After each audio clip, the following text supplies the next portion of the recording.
أعوذ بالله السميع العليم من الشيطان الرجيم. بسم الله والصلاة والسلام على رسول الله ولا عدوان إلا على الظالمين. إن الحمد لله نحمده ونستعينه ونستغفره ونعوذ بالله من شرور أنفسنا ومن سيئات أعمالنا. من يهد الله فهو المهتد ومن يضلل فلا هادي له. وأشهد أن لا إله إلا الله وحده لا شريك له وأشهد أن محمدا عبده ورسوله. أيها الإخوة الكرام والأخوات، أحييكم بتحية الإسلام ألا وهي قائلا لكم السلام عليكم ورحمة الله تعالى وبركاته. نمس بجلبه هيدن سيدتو على رويته سنا الله سبحانه وتعالى هيدن جولا يودون لدى ميد محمد صلى الله عليه وسلم haray tooñe alana jaggitere alana sina e hoore tooñooɓe ɓen. won Allah subhanahu wa ta'ala indi noon azulmu haram. ay tooñe ko huunde harmunde. azulmu haram ko niwre ko huunde harmunde hunde hawninde hunde nde Allah subhanahu wa ta'ala harmide ko wiyete tooñe kon. ay ne tawde noon hande tooñe ɗen ko ɗum ɓuri jaalade hakkunde meɗen. nde tawde yawmal qiyama hiɗen andi ko ɗeɗo tooñe nde banu adama on tooñidiri ko ɗum ɗo wonta sabu ko sattinete dargal ngal ñande janggo. ay ɓay hiɗen andi ñande janggo si woni ha daral ngal sattoyi Allah subhanahu wa ta'ala wiyay yaafodire mi yaafo on. ay joni min silan wannoɗa joni e goɗɗo goo ɗimmojo an goo bakkatu kankadi mo waɗi oɗa bakkatu oɗa kadi naɗa waɗa bakkatu Allah subhanahu wa ta'ala inna yaafodire mi yaafo on. mi sikka joni min simi inni joni mi yaafike kaari o yaha joni aljanna o accalan ɗon. ay mi sattina ɗon yaafagol mo oɗa kadi sattina ɗon yaafagol oɗa e pourtant le en tant que en yaafodirali Allah subhanahu wa ta'ala nadata en ka aljanna makko. ay ko waddi noon neɗɗo bakkon ɗin ɗe wonduɗe bakkatu wana natude ka aljanna mo Allah subhanahu wa ta'ala foddi on. ay allazi on wa'ada lil muttaqin on Allah subhanahu wa ta'ala wi ko o fodimo ko wonande huloɓe Allah ɓen. kono kay mom si goɗɗo woni hulowo Allah a tooñata. azulmu haram tooñe ko hunde harmunde rentoɗen ɗum ɗo noon no jaali hakkundeji meɗen. sabu na neɗɗo si tawi woni ardanali haqqil ɓe huwodirta ɓen hakkunde ma e ɓiɓɓe ma ɓen e rewɓe ma ɓen ha ka huwodiral ha e kawtal a sikkay mana hiɗa waɗa hunde ɓurde e fanɗude hara ko hattinirde e tooñe.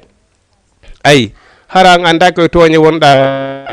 mawɓe kadi hara ɓe andi tetere ɗum ɗo ko e tooñe pasi ɓe waɗi ɓe tewo pasi ɓe daara ɗi honnu ɓay haray Allah subhanahu wa ta'ala no jonni ɓe pouvoir Allah subhanahu wa ta'ala no jonni ɓe moyen hiɓe wawi wadde ko ɓe faala si hewti ka laamu kamɓe hiɓe wawi darade si wi ɗo pan joni on hewti ka laamu kamɓe hiɓe wawi mbuɗi maɓɓe ɗin hino wawi ɓe dandude an a mara moyen joni min lan wawma tawade pasi mi tooñama ɗo joni fami fi honnu fi hilan andi si tawini en hewto joni ka laamu min hilan wawi lan mari kalisi komi defandora an a mara ɗum sinnama avocat lan mari capacité ƴettugol avocat lan mari ƴettugol capacité sooda fenande ande wattande gonga. ay an noon hilan andi an a mara ɗum. ay mi tooñe tifa joni noon ko hunde ɓurde e dangerade ko waɗi Allah subhanahu wa ta'ala inni yawmal qiyamati ko hombo ɓuri perdude ko on arɗo tawi hino hajjuno itti zakka waɗi moƴƴereji ɗin 9 aroya tawa hiɗa toñuno musidɗo ɗimmo ma. joni noon laakara ala ton innugol mi ƴetti ɗi mbuɗi ɗo mi yaɓitima Allah subhanahu wa ta'ala accana si tawi woni hiɗa golluno moƴƴi ko ɗin moƴƴi ɗi golnoɗa ɗon ƴettete jonite mo toñunoɗa on. ay amma si a ala moƴƴi no gasa on mo toyinoɗa ɗon hara kanko e mari bakkatu ko kon fanɗi o ko ɗin bakkatuji makko ɗon ƴettete wattaneɗa ay yoke ko toyinoɗamo kon kono haray hiɗen hani rentodirga toon ko Allah subhanahu inni wala udwani illa ala zalimin jaggutugol toño ɗum ɗon ala sina e hoore toñoɓe tewagol passi toña ay ɗi anduɗa anda ɗum ɗon noon ko ɓuuri wondude important on hiɗen hani yaafodirde ko aduna ɗo avant Allah subhanahu wa taala ƴettitude en ko ɗum waɗi so Allah subhanahu wa taala inni wala hilluli muslimin an yuwakhiru tawbata ay nenna daganta ko julɗe nde o nenna tububuye ay ko waɗi neɗɗo on ñande be ñande siɗa rentade siɗa ƴetti hakkille maɗen hiɗa rentade Allah subhanahu wa taala ene ko hande mi mayata ko janggo ko honno mi mayirta a anda kono kay toujours a rentoto ko andanɗa hoore maɗe Allah subhanahu wa taala tikkinte kom rentoɗa e toñugol musi e maɓɓen hiɗon andi Allah subhanahu wa taala wi yawmal qiyama ko woni neɗɗo hisuɗo ko hisuɗo haqqe kawtal mum Allah neɗɗo waalo maaya kawtal ngal fof seeditana on tigi o ko neɗɗo moƴƴuɗo ni minen o meeɗame lorude ay kawtal ngal fof wulla nafa ma kan kawtal ngal fof wulla nafoore ko maranoɗaɓe ko jarin ko maranoɗaɓe ko gara ko ɗum ɗon kawtal ngal wulluma ay ɗum hino seedi e so tawi woni gonga ɓe ha andi pullo fof tawni wo mo wuuri o anda ka so maayi o hattetake awa ko siga ɗum noon ko ɗum waɗi so ɓeyni wo julɗo haqqan nafoore ma nden hana haɗude e ma tum nafoore ma nden hana haɗude e ɓeygure ma nden tum neɗɗo si a woni gaynowo haaju exemple si a woni neɗɗo fewjowo ko moƴƴi ɓayno wodi goɗɗo joni hara o mara ko okkora jama on kono fewjoje makko ɗen hino nafa jama on o mara ko okkora goɗɗum kono himo mari gandal himo wajorde jama on gandal ngal yimɓe ɓen hutora gandal ngal iwa e majjere anda ko ɗum ɗo nafata ɗum anda ko ɗum ɗo lorata ɗum himo mari moyen Allah no okkori mo jawdi Allah no okkori mo nema kawtal makko ngal ala e sonjorde heege ala kala nawnuɗo o wallitoto on tigi ay mana jawdi ndi Allah subhanahu wa taala okkiri woni himo wallirde ndi miskina ɓen kawtal ngal ay ñande Allah subhanahu wa taala ƴettotoma o tawi woni ko ɗum ɗon yimɓe ɓen hattortama haray ko alhamdulillahi rabbil alamin ko ɗum Allah subhanahu wa taala inni ko woni hisuɗo yawmal qiyama ko on mana hisuɗo haqqe kawtal mum ay bon si tawi ni noon woni gonga ɓeya gandal ngal Allah okkuma ngal walla jawdi ndi Allah okkuma ndi tawi woni ɗum ɗon fof ko lorrir ɗum kawtal ngal haray wona auzu billahi ay hiɗen seedo nelaɗo meɗen Muhammadu sallallahu alaihi wa sallam ko Allah subhanahu wa taala nelimo haray hiɗen mawlo Allah e bone bakkatu wonkiji meɗen sabuna siɗen andi ɓenni wo si a landama ko hombo woni premier ennemi ma premier gagnant ma on wi ko wonki maki ay inna nafsa la ammaratum bisuu'i wonki kin ko kim ɓuri wonde gagnant neɗɗon sabuna ko ɓuri hewude kon wonki kin ki yamirta joom makki kin ko nafatake kon ko weeli foti ay joni noon hiɗen andi Allah subhanahu wa taala o winni o hawtidirta giggol aduna e giggol laakara wona woniri noon e yiite ngen e ndiyan ɗam wata hawtude nokku gotum ay si tawi woni a ƴetti Allah subhanahu wa taala fiyaki ma a ƴetti a jonni Allah subhanahu wa taala a wata wonde kaduna ɗo tawa har koye hoore weeli foti tun wurata ay bon hino wodi noon no julɗo weltorta weeli foti hara honnum hara koye hoore bi taqwa wa ta'awanu alal birri wa taqwa wala ta'awanu alal ismi wal udwani si so taw hara weeli foti aduna ɗo fof koye hoore kulol Allah e hoore wallodirgol e hoore kulol Allah hara wona wallodirgol e hoore bakkat e hoore jaggotogol e hoore yeddugol Allah ay sabu hiɗen andi Allah subhanahu wa taala inni min mi weltonortake yeddugol lan ay Allah subhanahu wa taala weltonortake yeddugol mo joni noon ko honno Allah subhanahu wa taala weltorante ko ɗoftagol mo kanko Allah subhanahu wa taala tabita e yamiroje makko ɗen woɗɗito haɗoji makko ɗin iwtira ɓawo nelaɗo Muhammadu sallallahu alaihi wa sallam amma atakum rasulu fa khuzuhu wa man nahakum anhu fantahu kala ko nelaɗo on addane ko jogite ɗum ko ɗum woni diina kala ko nelaɗo on inni ɗum ɗo wona diina woɗɗite wa man ata ar rasula fagadi ata allahu kala mo ɗoftike nelaɗon haray o ɗoftike allah joni noon an julɗo on aduna ɗo kala ko waɗata piji ɗin 9 kala ko waɗata kon ya ɗa a darta ko honnun nelaɗo muhammadou sallallah alih w sallam wiye ɗum ɗo ko honnun allah subhanahu wa taala wiye ɗum ɗo noon si waɗa wala yahillu li muslimin an yafala fi'lan hatta ya'lama hukmallahi fihi daganta ko julɗo wo julɗo nde o golla gollal ha o anda ko honnun allah e nelaɗo wiye ngal gollal ɗo si gollangal hay si tawi woni ko juulugol daganta ko man nde juula ha anda ko honno juulirte sina ɗum ara nafa allah ko no wonda juulande ma anda sariyaji nde ɗo julde anda haqqeji maren anda mustahabu nde ɗo julde anda farilla anda sunna si wawa juulude jonita julde nden haqqeji mayre on sinde nafe tifa kono ɗum ɗo ko ɗum waɗi so allah subahana wa taala inni e nemaji ɗin e ɗuɗude kala inangue ɗo ala ko ɓuri nema l'islam eyyi ko waɗi ko ɗum ɗo tun heddeten ko ɗum ɗo kadi waɗi kadi addirenen ka aduna ɗo wa ma khalaqtul jinni wal insi illa liyabuduni mi tagirani ɓen e jinnaji ni sonaɓe rewan par ce que enen ɗo fopp hiɗen décori ko en julɓe en fopp meɗen hiɗen décori ko en julɓe mais probléme on ko honto est ce que hiɗen woni pratiquant ay probléme on ko ɗon woni ay par ce que ɗo exemple ɗo joni sa kala sa immike ɗo joni hannde a yahi devant état on anni min hilan janggi ko ɓenata addu diplôme ma ko jangganɗa kon ka diplôme ma ko jangganɗa kon a yaltinede ɗon ko ɗum ɗon hollata ɗa waɗi pratiquant e ko jangganɗa kon par ce que ɗa jogui diplôme muɗum ko ɗum ɗon holli ko a pratiquant ay kono kay julɗo on kaymo en tant que julɗo mo dowa andude fiyake dina makko kan woni allah subahana wa taala newi ɗon andi attahuna kasiruna par ce que bewinoji ɗin hine ɗuuɗi ka aduna ɗo ayi seytane mo anduɗen gon iblisa mo anduɗen gon ko gooto mais himo mari feddeji minal jinni wal ins seytane jinnay no woodi seytane yimɓe no woodi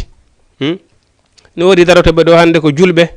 sa weyi ɗum ɗo ɓeyna ko on to yiwɗon ɗum ɗon kereɓeɓe mayiɓe arti ko mbo andi ko woni laakara mana har ko wonɓe sakkade e diina kan ɓe gollata ko moƴƴi haaji maɓɓe ala l'islam bihi basiran si ɓe yi kadi goɗɗo no golla l'islam koɓe woni sabotugol ko min woni seytane yimɓe ayi ko ɗum waɗi seytane ko minal jinnati wan nas ayi seytane yimɓe e jinna ayi joni noon hiɗen rewto e oɗo darsu meɗen toujours ka suratu nisai nde tawno allah subhanahu wa ta'ala himo teddini ɓeɗo sonnaɓe himo yamiren enen kadi ɓeɗo duhiɓe ko yen teddin ɓeɗo sonnaɓe ayi nde tawde sonnajo kañum e fimum ko hayfu ɗum mara doole bon mara moyen bon ko enen ɓeɗo duhiɓe woni tugalal maɓɓe ko enen ɓeɗo woni ko wallitotoɓe ɗe 9 ayi kono ɓeɗo ko yen wallita ɓe wona yen loyimɓe ayi wona yen loyimɓe bon si a yii premier argol islam allah subahana wa taala ko honum ko defandugol sonnaɓe ɓen nde tawno avant l'islam haade sonnajo kañum ko doolete ɗum ko forcete ɗum jombugol ala si hajuma yani e sonnajo ko ƴetta tun yaha utilisa yeru hajuma on ayi tertoɗa kadi tu vois allah subahana wa taala addi alqur'ana ari imposi ɗum ɗon wi'i hande kadi si tawi woni a yii sonnajo hay tawi woni hara ko an woni président on mara ko an woni premier imam on si a yii sonnajo doole ma tum wawalima okkudema sonnajo tu vois a immoto yaha yiida e kilifam kanko sonnajo on ɓe okkamama e hoore sunna e farilla ayi sina ɗum haray o dagantako ma tu vois waɗa kadi ko sari am wi kon waɗa jawdi ɗaɓɓirama jawdi ma ndin ayi ko ɗum waɗi so allah subahana wa taala joni noon ko homɓe woni ɓen sonnaɓe est ce que ko façon sonnajo kala jombete la bon sonnajo ko saabu hon nun jombirte ko fi himo laba tun ka ko fi himo mari jawdi tun difa asa nelaɗo make sonnajo hino jombire façon ji tati sabu jawdi makko ndin e sabu ngari makko kun e sabu gandal makko ngal kono nelaɗo mode sala sala e maki honnum ɓe maki mi suɓanike ma jooma gandal ko waɗi ɗiɗa piiji fof hiɗi bona fi majji hino gasa mais gandal ngal gasata ayi kadi hiɗen andi Allah subhanahu wa ta'ala inni giggol ngol fop ka leynange ɗo ko yiɗirangol sabu Allah si a yiɗiri goɗɗo tawi ko sabu l'islamu yiɗirɗamo ɗum landetake si tawi woni ko fi Allah yiɗirɗamo mais ko sabu jawdi makko ndi yiɗirɗamo haray ko fi Allah no ñande jawdi ndi lanni o giggol ngol nde ñandagol maaja fima gol gasay ayi siko sabu ngari makko kin kadi yiɗirɗamo ñande ngari kin bonti o nde ñande giggol ngol ko haa ɗon ayi tifa no gasata ko sabu ngari makko kin ko balɗe ɗiɗi balɗete ñande nayoya joni ɓurɗomo ngari ayi ma si tawi woni hara ko sabu jawdi makko ndi ko balɗe ɗiɗi balɗete ñande nayo ngayoya joni ɓurɗomo jawdi ayi giggol ngol haaɗa ɗon nelaɗo Muhammadu sallallahu alaihi wasallam ɓe maki mi suɓanike ma jooma l'islam ayi ko waɗi kadi ɓeygu ma si tawi woni ko l'islam woni ko o faami himo faami l'islam bon a taway an duhiɗo hiɗa fawti ayi sabuna himo andi haray ko honnum haqqeji honnum o hani jontude modi makko himo andi ko haqqe joni woni hakkude makko e modi safe himo andi ko haqqe mo andi haqqe ko woni hakkunde adan e modi muɗum mo andi ko ha honto modibbo mari capacité mari martaba yeeso ɓeygu muɗum ayi sabuna sonnajo ilandema ka o ƴetta o jonna modi makko hande kadi hande kadi o ɓortike nene makko o ɓortike baba makko hande kadi ko modi makko woni kilifa makko on tifa hiɗen andi nelaɗo salah sallam e maki hi tawno hara yamirtene goɗɗo yo sujjan goɗɗo mi yamirano suddi ɓe jeɓe sujjan modi maɓɓe ayi andi ko ha ɗon ko ɗum woni piggi ɗin 9 suddiɗo si tawi woni o ɗofitaki modi makko tun si ara ko ɗum ɓeni suddijo si tawi woni modi ma seytinanima si modi ma seytinanima ko fotata misigala zarratin en tanki a weltinali modi ma kadi ha o jali ha ƴakkirɗe makko ɗen yalti haray malaika no huɗudema kono kay si sonnajo on hino andi ɗum ɗo mi tañƴinaki o waway ko wadde ko tekkintamo kanko modi makko e goɗɗi go kadi ɗi anduɗen e ɗi en anda ayi kono a baba si tawi woni ko sabu jawdi ndi ma ko sabu ngarikim aɓe duhiɓe jeli woni ɗo ɓe andanɗa hande fus safe hara ko sonnajo on dirisata ka galle ko sonnajo on andi ko feɗɗata ton kanko dirisata ifa ɗum no heewi hande ifa joni noon joni noon Allah subhanahu wa ta'ala ini ko homɓe woni sonnaɓe jombeteɓe ɓen wal muhsanati ko ɓen sangiɓe minan nisa immorde sonnaɓe ko ɗum woni sonnajo sangiɗo ko neɗɗo mo anda gorko goo si wona modi mum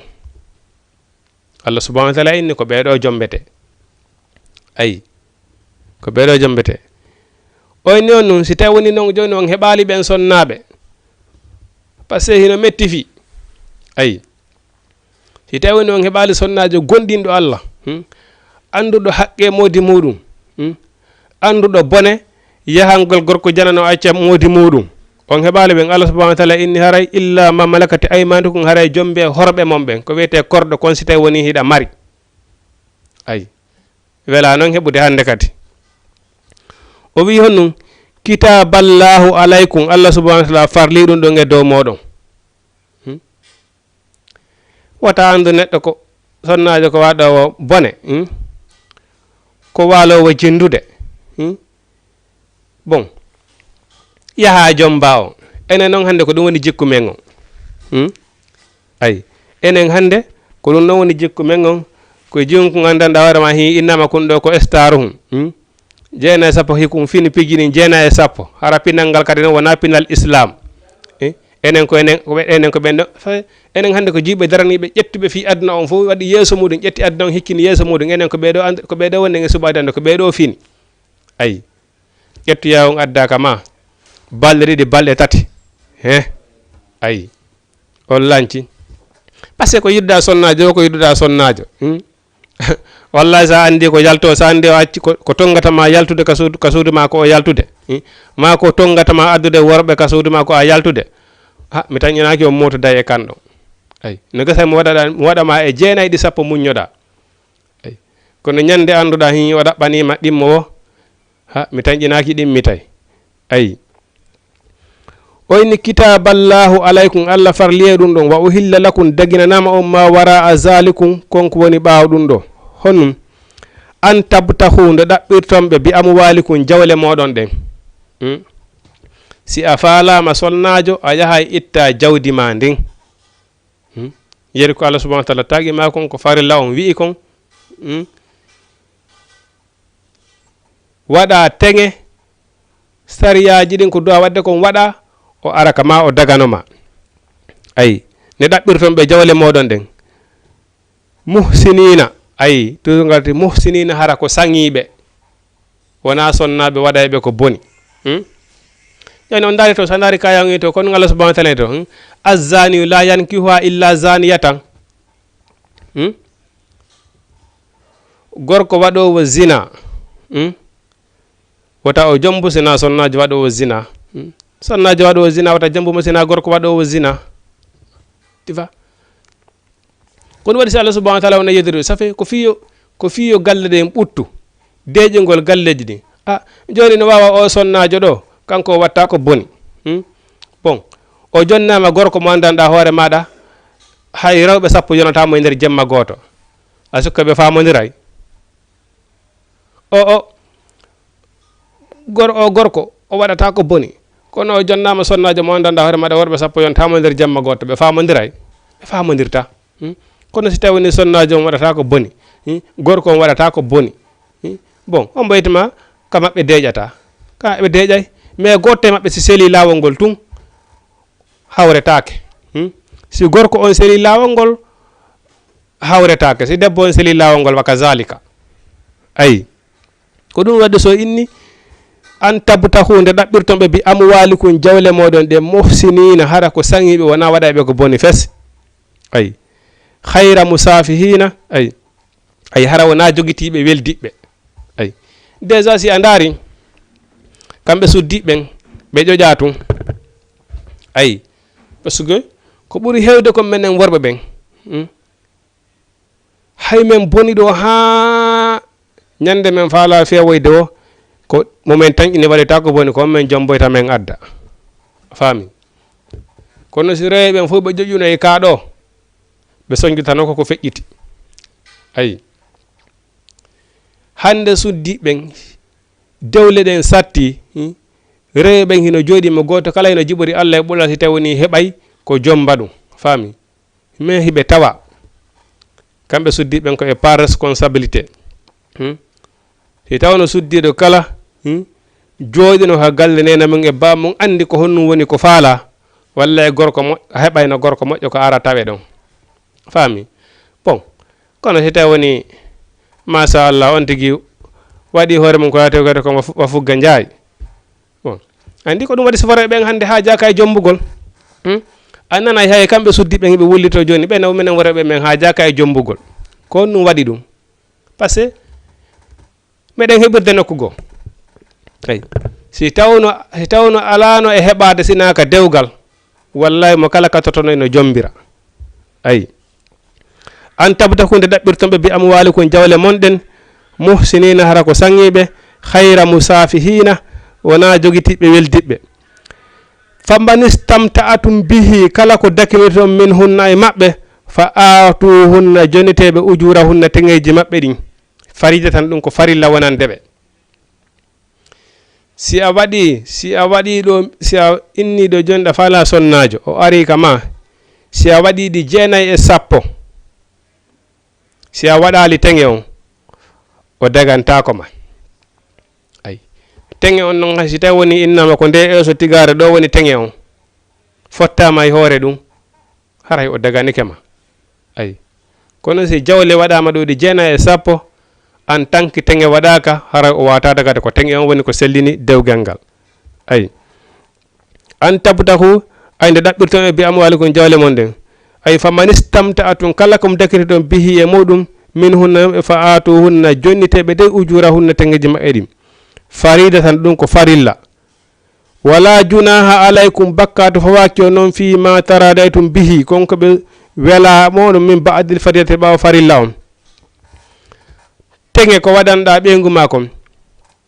so ƴetti sanfaran o okkima e muɗum kadi aray bakkatu ala e muɗum hiɗa wawi ñamude ay inna allaha no allah kana o laatike aliman ko anduɗo hakiman ko ñeñiɗo e golle makko ɗe fa man lam yastati minkum kala on mo heɓali e moɗon tawlan ay jawdi an yanki hal muhsanati nde o jombira rewɓe saŋiɓe ɓen almuminati hara ko gonɗinɓe ɓen kala mo heɓali nden jawdi ay ça fait ayi toujours ko wonde nga yewde ɗo kon ko honnum watta son ko honnum woni valeur sonnajo ko jogitagol hoore mum andugol hoore mum iva ko ɗum woni valeur sonnajo ko honnum ɓe sonnajo si tawi woni machallah si tawi woni fof hino andi no siforɗa fof no andamma nder e yaasi haray valeur ma on ko honto haray honto valeur ma on tifa joni noon so daari wona kamɓe arabu ɓen si a yii wona kamɓe ka maɓɓe sonnajo hino seeri jawdi sama kala heɓata sonnajo par ce que kamɓe hiɓe andi si innama ko oɗo woni gorko ma on haray o anda gorko gosi wona goɗɗo go o woni saŋiɗo wona mawɓe men Fouta makirta noon wo wona tenge wona tenge inna ko tonge bon ilandema ka ɓe ƴettonma o gorko ɗo ɗaɓɓirma jawdi makko ndin o tenguma hande kadi a woni tonge a tonganama goɗɗo goo ko wona kanko ay kamɓe arabu ɓen hiɓe reconnaisse ɗum hiɓe andi ɗum hiɓe gollitirde ɗum ay enen noon hande kamen jiɓɓe gananayi ɓe no moññanolan ha mi jombe ay musiba ɓuru ɗum tifa moññanolan ha mi jombe allah akbar tifa musiba ɓuura ɗum ko ɗum waɗi Allah subhanahu wa taala inni ɗo wa man lam yastati kala mo heɓali minkum e moɗon tawlan jawdi ko jombira sonnaɓe saŋiɓe ɓen ɓe waɗata ko boni ɓen fa mimma malakati aymanukum haray haray ndaare siɗon mari korɗo jombon korɗo on ay sabuna korɗo kanko kadi himo andi ko ɗo woni waliyu makko on o susata yeɗude waliyu makko on ay o susata wadde ko boni devant waliyu makko on ay haray jomboye korɗo say Allah subhanahu wa taala no yewta ɗum ɗo fopp ça fait o yiɗana gorko hay goto adda sonnajo ko ma tawata hara on sonnajo ɗon o accete mana hara o ɗaɓɓante ɗimmo ay ko ɗum waɗi so wino to mi suɓannike ma jooma diina kam ay min fata yatigol mu'minati jiyaɓe e sukaɓe mon hara ko gonɗinɓe hiɗon andi to Allah subhanahu wa taala inni wo si innama kaari ko maccuɗo kono hara o maccuɗo ɗon himo gonɗini Allah himo andi nelaɗo Allah on hino ɓuri innaɗo ko dimo hara on dimo ɗon o anda bihi basira ay tifa menen komin kaari minen komin woni ɓi kaari ko leñol amen ngol komin ɓi hunde kaari en tifa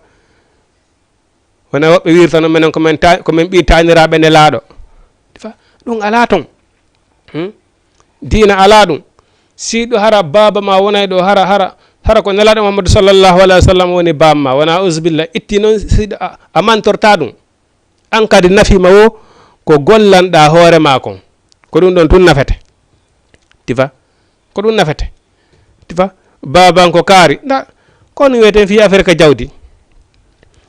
anana hiɗen wollalo joni affaire ka jawdi ɓeytoma si bamma heeɓi heeɓu si nene ma heeɓi heeɓu jawdi baba wona jawdi hi ka gandal islamu noon gandal baba ko gandal ka gandal mama soro ma ko gandal ɗum nafoytama fus yawmal qiyama yawma la yanfa'u malum wala banunun illa man atala bi qalbin salimin si hewtoyama ñande janngo gandal ɓiɗɗo nafata ɗum baba gandal baba nafata ɗum ɓiɗɗo mo kala ko golli kon tifa mo kala e golle mum ɗen ko ɗum nafoyta ɗum ñande janngo tifa ko ɗum waɗi salah subahana taala to si innama ɗo joni hera kaari ko maccuɗo walla ko korɗo kono himo gonɗini allah himo andi nelaɗo mouhammadou sallallah alah wa sallam himo ɓuri o innaruɗa ka dimo tawi anda bihi basira hande heewi non ɓe andanɗa hoore maɗa mawɓe min ko mawɓe kilifaɓe teddinanoɓe nokkure nden ko doganteɓe tañira e maɓɓe walla ɓe daro ɗon ina hande minen komin ɓi kaari e kaari en hara bihi basiran ɓe anda hiɓe kohini e hoore ɗum hiɓe teddini e hoore ɗum ayi fa kono ñande hewto e yawma la yanfa'u malun wala banunun illa man tala be qalbin salimi nde ñande jewma gonga anday ko hombo jogii gonga ayi tifa o inni ay wa alamu ande dey wallahu allah a'lamu himo andi bi imanikum gondinal moɗon ngal allah subhanahu wa ta'ala no andi ko ha honto gonɗinɗon mogoy himo andi ko ha honto jaɓuɗen mogoy ay allah subhanahu wa ta'ala hino andi goy hita woni hiɗen jaɓi sariyaji makko ɗin e sen jaɓa na fino suudanima goy allah subhanahu wa ta'ala kanko e hunde suudanaki mo la ta'khuzu sinatun wala nawmun allah subhanahu wa ta'ala gonga sakkoɗano ay ba'dukum min ba'din ko waɗi noon yoga e moɗon ko e yoga e wi ko honnum woni inñingol ngol leñol ɗo ɓantangol leñol ɗo innugol ɓeeɗo hino ɓuri ɓeeɗo ko honum woni ɗum innana menen halaqnakum men taggi on wa ja'alnakum min waɗi on alqaba'ila gori gori lita arafu fi yon andidir innama akramakum indallahi atqakum allah subhanahu wa ta'ala ni mi taggi on mi waɗi on gori gori kono on fopp moɗon ko ɓuri teddude kan o ko ɓuri teddude kan ɗo woko jogui ɓurɗo jogade kulol allah kono wata inirde ngol ɗo leñol no ɓuri ngol ɗo leñol la déjà hay hite woni hara ɓe ɓuri ɓe gandal sa hay hite woni hara min hilan ɓurma gandal sa mi wawata inirde hilan ɓurile ma sabu ɗum ay sabuna mi anda ko honɗum allah subhanahu wa ta'ala woni ko foduma ay bon kono wallahi sa yii no hawni piiji ɗin fof wela sifade no hawni tifa min taggi on fof min waɗi on leƴƴi leƴƴi min waɗi on gori gori on fof mon noon ko on ɓi baba ko on ɓi adama enen ɗo fof ko en ɓi adama e ɓi hawa kono walla subhanahu wa ta'ala inni miɗo andi koye goƴnele moɗon ngal ko waɗi ba'dukum min ba'din yoga e moɗon ko e yoga woni ko iwi ay par ce que on fof moɗon ko on ɓi baba adama e hawa ay ba'dukum min ba'din fankihuhunna reseɓe sonnaɓe ɗo bi isini ahalihinna e duŋaye yimɓe maɓɓe ɓen na yawgol tum wippitode jatta dey forsa jomba ɗum ala ton ko faalaɗa sonnajo ko falla sonnajo a yahay ha famodira e waliji e makko ɓen ɓe ƴettamaɓe okke ay fankihunna bi isini ahalihinna reseɓe e duŋaye yimɓe maɓɓe ɓen wa atuhunna jonni ton ɓe ujurahunna tege jaw bil ma'rufi no moƴƴiri muhsanatin mana hon woni no moƴƴiri hara wona hunagol ɗo joni ko hendoytake tege on kon min waɗi 1 million min waɗi 2 million kanko innaɗo on e tege on hara ka nani inde majji ɗon ko ɗon ay min waɗi nagge min teŋirimo nagge ay kanko tegaɗo innaɗo tegi on kaka hara kaka hiwrano ɗon ko ɗon haaɗi ay haray wonani no moƴƴiri déjà ka dewgal ngal huma ɗon kangal du'a ɗon wota dewgal ngal du'e ɗon sonnajo on o jonnaka tege makko ɗon o jaaɓine woni ko dammol waɗa woni ko nagge ɓe huma ɓe jonnamo jungo e jungo hino tege ma on siko mbuuɗi ɗi konte ɗon kelen kelen modi ma tegerima ha sabakari o ƴette o jonne ɗo lanni tifa ay bil ma'ruf iri muhsanatin hara ko sonnaɓe sangiɓe ndare toujours allah subhanahu wa ta'ala no reppita ngal ayawal ɗo hara ko sonnaɓe sangiɓe ɓe waɗata ko boni ay hayra musafiyatin wona jogiɓe weldi ɓe wala muttakhizati akhdani ndare wona jogitiɓe jaatigiɓe ay fa iza uhsinna si ɓe saŋike fa in atana si tawani ɓe addi bi faisatin bone fa alayhinna haray no fawi ɓe nisfu feccere ma alal muhsanati konko fawi rewɓe gonɗi minal azabi immorde lette zalika ɗum ɗo liman khasiyal anata ko on huluɗo kuddi ndin minkum e moɗon ay wa an tasbiru ko nde muñotoɗon noon hayru lakum ɓuri o moƴƴande wallahu allah khafurun ko hafranowo rahimun yafotoɗo ay yuridullah allah subhanahu wa ta'ala ko o fandi li yubayyina lakum ko nde o feññinanta on ayeje makko ɗen o feññinana on danseji makko ɗin par ce que ko on waɗi hiɗen andi allah subhanahu wa ta'ala o wi oɗo nelaɗo muhammadu sallallahu alaihi wasallam avant taw ko baba meɗen adama e nene hawwa yeddimo ko aljanna ha allah subhanahu wa ta'ala ene cippe kon ngo wi noon fa imma yatiyannakum minni hudan faman tabi'a hudaya fala khawfun alayhim wala hum yahzanun cippe ka aduna yaltini on ka aljanna nga meme leydi baba adama nenne hawa iblis o wi on fop meme ka leydi ay fatalaqa adama bi kalimatin fataba alayhi o longi iron baba adama tubu buye baba adama andi o yeddi o wi Allah subhanahu wa ta'ala yafalan ay la ilaha ilni kuntu minaz zalimin Allah subhanahu wa ta'ala yafalan melati ke yimbe toñube Allah subhanahu wa ta'ala ni gasi mi yafike ko me kon non hande kadi o memo yey ka leydi o aljana mi yaltino nge mun do hande kadi so on hawtita do on gollanaymo on wadare sababu de kadi kon Allah subhanahu wa ta'ala wiwno don bay toujours himo faandi moƴƴere nden o ini fa imma ya'ti annakum minni amma nan siaro ye modon hudam pewal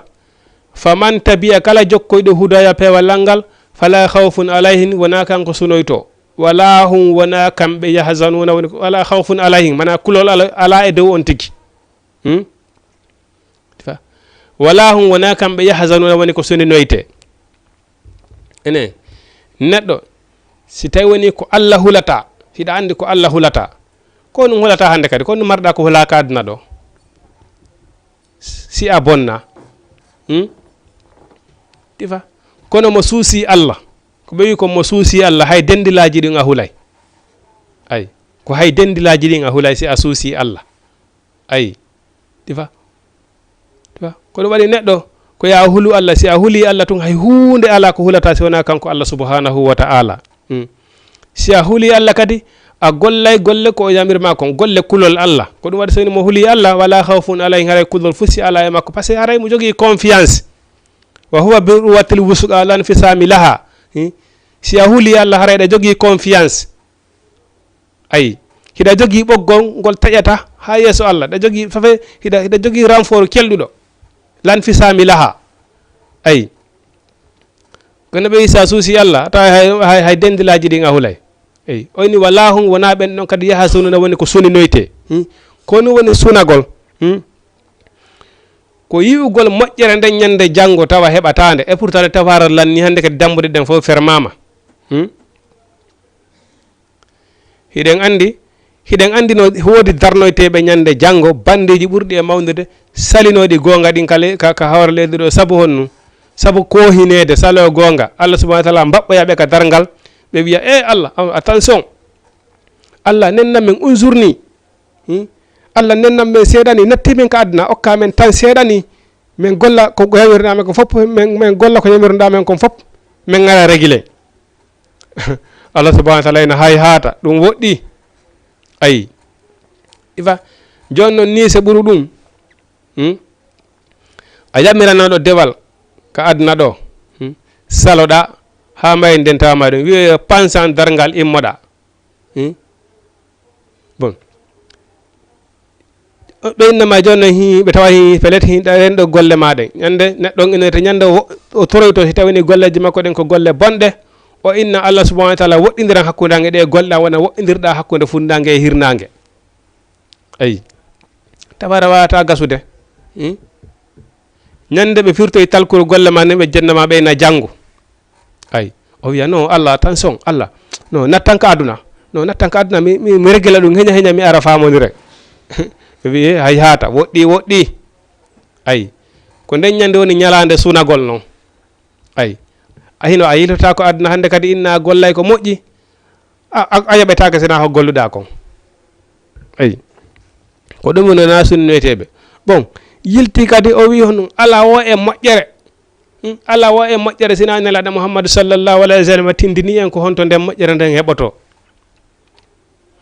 ala wo e bone sina o rentini en e on bone ɗon ay ko ɗum waɗi so Allah subhanahu wa taala inni ɗo ay yuridullahu ko Allah subhanahu wa taala fande le yubajjinu lakum ko fiyo feññina on gongaji makko ɗin o fenginana on danseji makko ɗin o andina mo waɗi ɗum ɗo ko nde moƴƴere ɗo mari mo waɗi ɗum ɗo ko bone ɗo mari o itta hujja makko on kadi kanko Allah subhanahu wa ta'ala ko waɗi ɓiɗɗo ma on joni si a soodi pihum bonay kun a addi ka suudu a joƴƴini pay kun ko ɗayɗo a andinali mo ɗum ɗo koko bonata ni si o bonni himo mari durani goya baba min o andinali lan ɗum ɗo koko bonata mi andali ɗum ɗo koko bonata ha mi bonni kono ekke se sa addi pihum ka suudu ma a joƴƴini a noddi ɓiɗɗo ma on ko ɗayti o ko ɗayti a innimo he ɗum ɗo mo memi ɗum ɗo ko bonata nani mo waɗiri ɗum ɗo ni bonay nani a haalanimo ɗum est ce que o rentata ko fi wota o bonnu ma hay si tawi woni o bonni si a ari kon ɗum enatama mi yetanokima ɗum ɗo sa waɗiri ni bonay a heɓanaymo ɗum ɗon ka ok a joni a tawi bonniɗa par ce que mi haalanoma sa waɗiri ɗum ɗo ni a bonay ka ko ɗum waɗi si Allah subhanahu wa ta'ala o addi alqur'ana o addi sunna o feññini ayaji makko ɗen fop o holli neɗɗo on ko honto rewata moƴƴere nden heɓo so o rewi ɗo ko bone heɓoto ay o itti hujja on hoore makko par ce que neɗɗo on daroyta ko yeeso Allah ñande janggo inna Allah ko ɓay mi andano mofte kala Allah subhanahu wa ta'ala neli nelaɗo e maɓɓe ay yetike ɓe ko honno Allah rewirte ashhadu an la ilaha illallah wa ashhadu anna muhammadan rasulullah kono kay hujja kan ay wi e hoore Allah subhanahu wa ta'ala goɗɗo daroyta ko yeeso Allah janggo inna Allah min ko ɓay mi andano ko honno Allah rewirte ko ɗum hayno mi rewe ay Allah mi andano ko honno joolirte yaw ƴetta defte ɗen a yiyay toon ko honno joolirte Allah subhanahu wa ta'ala mi anda honno hoorirte yahi ndara defte ɗen a yiyay toon ko honno hoorirte Allah subhanahu wa ta'ala mi andano honno jombirte yahi ndara defte ɗen a yiyay toon fop ala ko nde acci ayi li yubajjina lakum ko fiyo feñina on ayaji makko ɗin wa yahdiyakum o fewna on sunana allazina e lawol ɓe min qablikum aditinoɓe on laawi annabi ibrahim laawi annabi moussa laawi annabi yusuf ishaq yaquba laawi yimɓe fewnoɓe ko ɗo ɓe ɗo rewnoɓe heeɓi nde ɗo moƴƴere ko ɓe ɗo ɓe rewnoɓe heeɓi nde ɗo moƴƴere ay wa yatubu alaykum Allah subhanahu wa ta'ala o jaɓana on tububu yehe wallahu Allah alimun ko anduɗo hakimu ñeñuɗo e golleji makko ɗin ay wallahu Allah yurudi himo fandi an yatuba alaykum nde jaɓana on tububuye ay ndareɗa baba adama nde tawde ɓe tooñi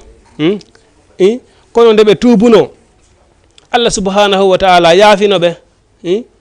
o yaafino kono kay neɗɗo on e a ari dalika ley nangue ɗo fi wota bonnu hay goto e ari raali ko aduna ɗo fi wota o bonnu ko nelaɗo tun rena e faljere banu adama kan faljay tun nde tawde noon iblisa hino jokki en o wirno noon mi iwranayi on cenɗe ɗen jeena mi iwranayi on nano mi iwranayi on ñaamo mi iwranayi on funnangue mi iwranayi on hirnangue ayi ko waɗi iblisa o sakkotomo taw fi wota waɗi moƴƴere nden si a waɗi moƴƴere nden kadi o jokka man kadi fiyo moƴƴere nden yo nde bonu ayi ko ɗum waɗi ala kulli haali neɗɗo on o faljay kono si a falji a tuubi a ruttike Allah subhanahu wa ta'ala o yaafoto si tawi woni na e hoore teware wona e hoore jalkito ko ɗum waɗi so inni wallahu Allah yuridu ko fandi an yatuba alaykum ko nde o jaɓanta on tububuye wa yuridu llazina hino fandi ɓen noon yattaba'una shahawati ɓene jokka mbeleɗe an tamilu maylen aziman nde ɓe oñoto oñande mawde ayi ni wino en nane noon jokkugol weeli foti ɓen hino fandi nde oñoto oñande mawde ayi sabuna kamɓe kala ko wiyanɗaɓe kala ko wolanɗaɓe innuɗa ɗum ɗo diina kan hino toŋi ɓe heɓante ayi joni so goɗɗo inni islamu no harmini ɗum ɗo islamu no haɗi ɗum ɗo bon mais en tant que a julɗo en tant que a julɗo yahi dara ko nal qur'ana o wi ɗum ɗo sabuna kala piji ɗi jeena e sappo kala e nangue ɗo hay e hunde ko janɗi ko fanɗi fiyaki aduna on fop fiyaki banu aduna ma on fop ala ko alqur'ana arde en acci ala ka nde acci joni kam o wima ɗum ɗo hino harmi islamu hino haɗi ɗum ɗo bon balanda ɗa innamo kanko woluɗo on o feni yahi daraka qur'ana en tant que a julɗo ma yaha daraka hadiseje nelaɗo Muhammadu sallallahu alaihi wasallam ka sunna yaha dara ton ayi kono ɓay tun ko ɓe fandi ko oñagol wallay ɓe yeta gonga on ko ɗum si Allah subhanahu wa ta'ala inni to allazina ɓen khatama Allah ɓe Allah no ala qulubihim e ɓerde maɓɓe ɗen wa ala sam'ihim gita ɓeɗen famum kamɓe la yubsiruna ɓe yiyata ayi man yahdillahu fa wal muhtadi man yudlil falan tajida lahu waliyan wala nasira mo Allah fewni wo kon woni fewɗo kono wallahi si Allah subhanahu wa ta'ala majjini goɗɗo heɓata fewnowomo ayi sabuna ko wolanɗamo o ko wolanɗamo fi dina kon o yitay ella ayi ko ɗum wasoni ko yuridu llazina hino fandi ɓen yattabi'una shahawati ɓene jokka beleɗe an tamilu maylen aziman nde ɓe oñoto oñande mawnude ayi kamɓe ko wolanɗaɓe fi dina kon fof ɓe addante contraire ayi yuridu llahu Allah subhanahu wa ta'ala hino fandi an yukaffafu ankum nde hoyfinanta on Allah subhanahu wa ta'ala o wi sa yi Allah subhanahu wa ta'ala hino waajo on hino yewta on fiya afala yatadabbaruna alqur'ana ene onon on tafta ko qur'ana wawlata ko onon on wattanta yele ko alqur'ana wawlata ko afala yatadabbaruna alqur'an tifa sa yi Allah subhanahu wa ta'ala hino wawla hino waajo on o wi honnum an yukhaffifa ankum yuridu llahu ko Allah anni an yukhaffifa ankum ko nde o hoyfinanta on lette ɗe ñande janngo ayi hara neɗɗo a yahari ñande janngo tawata hara ko ɗiɗo bakkatuji ma peesoyta moƴƴima ɗi ñande janngo hara no holɓinani neɗɗo on ko ɗi waɗi si Allah subhanahu wa ta'ala hino yewtude fi honnum wa khuliqal insanu da'ifa neɗɗanke tagama ko o lowɗo moden ɓe inni wo nge yiite addange ka aduna ɗo ɓe inni na yiite woni ka aduna ɗo dey ko neema nge yiite nge wonɗe ngende ko yiite nge wonɗe e gollitirde ɗo ɓe inni nge ko neemani no selli kenko ɓey kon ko lootange maayoje jeeɗiɗi adda aduna ɗo fiyen waw hutorde nge goldirenge na nge woni e gollirde ko ñaamiren ko nge woni o courant ko woni e gollirde bon itti sikke leɗɗe walla kiriñ kono modi en lekkun almeti e fanɗude so kun kastama ɗo joni takkama ɗo joni e hondu karama ko en ɗo wallahi ɓe fokkiti ɗo sa moytake ɓe yawata darade ay hara ko lekku gotum petti almeti takka bere hun almeti kasteɗo joni takke ɗo joni e karama ko en ɗo he ɓe waɗa e paɗal heña a waray lan ngele ko nema joni noon nge yite nge wolange fi muɗum lakara modi en ko waɗi hiɗen andi Allah subhanahu wa ta'ala woni malaikaɓe goo woɓɓe goo ɓe aroyte so Allah subhanahu wa ta'ala inni khuzuhu fa kulluhu ay nangeɓe callon haɓɓeɓe ay malaika ɓen daro ɓe ndara ɓe ha ɓe ndara ɓe yimɓe ha ɓe ndara koye ɓaloy ɓe ndara ndu ɓandu banu adama on ha ɓeyna ɓeyna ene onon ko honnu wonno ɗon wadde ka aduna ko honnu jokkuno ɗon ka aduna ha tawata hara koye ngeyite ɗo nato ton ay ɓeyna khaduma al khaidina wa kunna nakhuduma al khaidina ay walam nakum minal musallina walam nakun nutimul miskina ay min latanoy ko men juulayɓe min latanoy ko men ñamminay e miskinaɓe wa khuduma al khaidina menen men walla tum meɗen ko pagay rekki men jokkuno meɗen jumpa rek weeli foti rekki men jokkuno wa khaduma al khaidina ay malaika ɓe uddira dammude den ɓe nawa naate ay ala kulli haalin ay joni non modde si tawni goɗɗo hay beren hun almeti tawni ndu ɓandu ma ɗo ndu hattana tawi ngeyite wolange fi lakara tawi ko ngen ɗon on tigi natoyta wana uzu billahi ko ɗum waɗi Allah subhanahu wa ta'ala o wi sa yi himo waajo on himo rentena himo adda nelaɓen ko waajo